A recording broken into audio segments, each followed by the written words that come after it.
What's up guys, Caleb here with another installment of Reality Check, and today we are talking about gaming on the Ideapad 330. Before we get into it, I just want to say a huge shout out to the boys over at EveTech who sorted us out with the Ideapad 330 the way we needed it, as soon as we needed it. Those guys are legends. If you need an awesome little laptop to game or to work on, EveTech is the place to be, so go check them out on evetech.co.za. And without further ado, let's jump right into it. So we're running an i7-8750H, 12 gigs of RAM, and a GTX 1050 4 gig card. Now that is pretty decent. Aside from the fact that an i7 is going to take you really far with things like video editing, that 4 gig 1050 is going to give you a decent amount of gaming performance. So we just wanted to see how the Ideapad 330 handled some games, and if we could just get it to run at a decent smooth 60 frames per second. So I noticed in the last gaming video we did that you guys all told me to turn VSync off, but the idea is not to get the highest, most unstable frame rate. I want a solid, smooth, consistent 60 frames, and that's what I'm trying to achieve.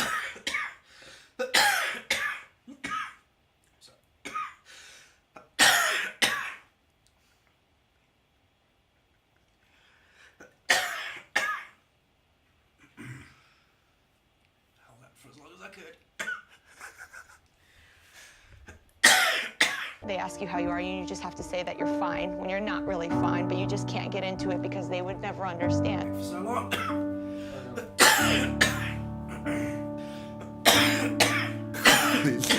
So we're here in GTA 5. I just want to take you guys through a couple of the settings quickly. So I've got everything set in between medium and high for GTA 5. It's a fairly old game at this point, so the 1050 should be able to handle it quite nicely. You'll notice texture quality is always a priority for me, so that kind of across the board everything looks as nice as it possibly can. Let's jump right into it. So yeah, I mean, at the very least, it'll go to like 58, but it'll be quite consistent the whole way through otherwise. Get that sunlight. Ooh. Ooh. That sunlight, boy. So yeah, you can see with the textures here, it looks really good, man. And it's running 100% fine. Like, it looks smooth. Graphically, it's dang. The shadows are high quality, the lighting's awesome. Ooh. So you see very rarely dropping below 59, really just jumping in between 59 and 60 the whole time. Oh, I messed that one up. Oh goodness, oh no. We've gone so far south at this point. Yeah, and that's basically it for GTA 5. So it ran pretty well. Let me just quickly close this up. Let's jump into The Witcher 3 now. It's gonna struggle a whole lot more with this. I think the textures take a whole lot more resources out of the VRAM, so it's gonna battle a little bit more with this game, but still do surprisingly well. So loading times are decent. It's that i7 also running these games off the SSD as well inside here. It makes for a decent playing experience. So here I've got VSync turned off. That has given me a bit of a bump in the frames per second for The Witcher 3, but let me just quickly take you through the settings. So yeah, this is all basically set to low because this is a very graphically intensive game. But what's nice about this game is that even on low settings, it actually still looks pretty good. I know it's all on low settings, but to me that still looks really decent. We're hitting at about 59 frames, 58 frames, jumping up to 61 there. So playing around in that 58 to 62 frames per second area.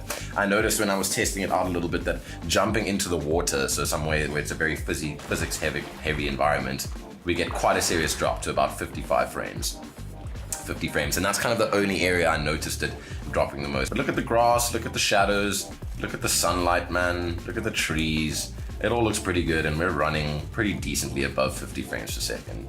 So also do take into consideration that I'm recording at a high quality 60 frames per second using the game DVR, so that is going to take a little bit away from the performance of your laptop. But I feel like it's a good showcase of the fact that the more graphically intensive the game, of course, the more it's going to struggle. And a GTX 1050 is not necessarily equipped to give you a game like The Witcher 3 at full settings at 1080p.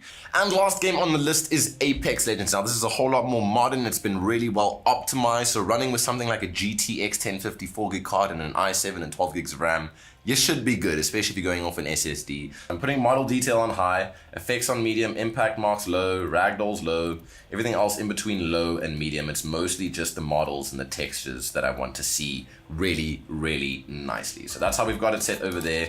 Now, something to keep in mind that I'll explain quickly as this game is loading, automatically using Windows Game Capture takes about 5 to 10 frames off depending on where you are in the environment. So just see the fraps frames per second recording, but take it with a pinch of salt because it is going to be about 5 frames per second stronger for you when you're playing without screen recording. Oh goodness Lord, here we go. Pray for me, pray for me. Ooh, I'm Jump Master. We're going in very hardcore. So you'll notice here that already when you're looking at the entire map, the entire world of Apex Legends, it's only at about 45 frames, 50 frames, because there's so much textures and environments it's trying to load. But the second you land, you should see it go up by at least 10 frames. See already we're on like 50, 56. So as I said, remember to take it with a pinch of salt. If you're not screen capturing, you're gonna get about an extra 5 frames per second. But look at that, dude. It's running pretty smoothly. Let's just go find. Ooh. Got him! Oh, almost got myself. Goodness. Oh. This is risky business.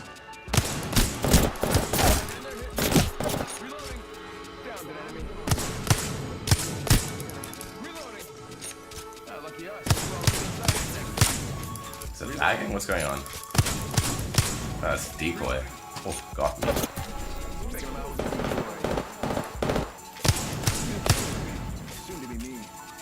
Goodness.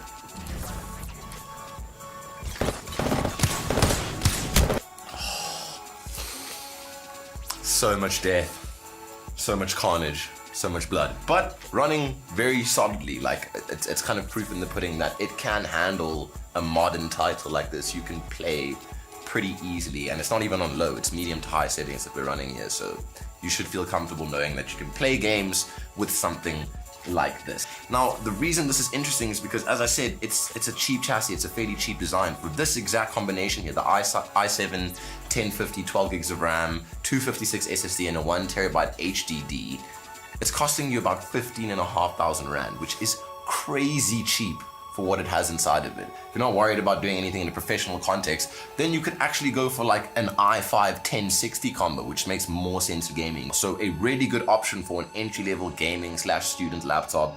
The Ideapad 330 is the way to go, bro. Some things you're sacrificing are not the greatest keyboard and maybe just a 60 Hz refresh rate screen with not the best viewing angles, but 100% usable. I don't think you'll be unhappy. Anyways, guys, that pretty much wraps it up for this installment of Reality Check. You can check the Ideapad out on Evetech's website, evetech.co.za, where they have a whole myriad of configurations and you can kind of pick one that suits your needs best. Don't forget to let me know in the comment section below what you think about the Ideapad. Don't forget to hit like, don't forget to hit subscribe, and I'll catch you guys next time for another installment of Reality Check. Peace!